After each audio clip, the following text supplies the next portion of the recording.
குமார், நான் நஞ்சைக்குப்பி ஊராட்சியிலேருந்து பேசுகிறேன். எங்கள் ஊராட்சியில் 100 நாள் வேலை திட்டத்தில் 1358 ஜாப் கார்டு பதிவு பண்ணியிருக்காங்க.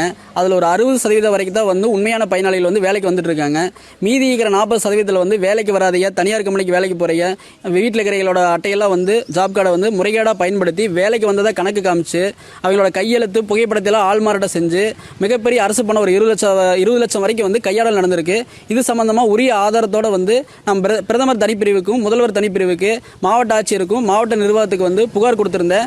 அது சம்பந்தமாக இன்னைக்கு 2ஆம் கட்ட விசாரணை நடந்துட்டு வருது. அந்த 2ஆம் கட்ட விசாரணையில் ஒவ்வொரு பயனாளிகளையும் நேரடியாக வர சொல்லி அவள்கிட்ட வாக்குமூலம் வாங்கிட்டு இருக்காங்க.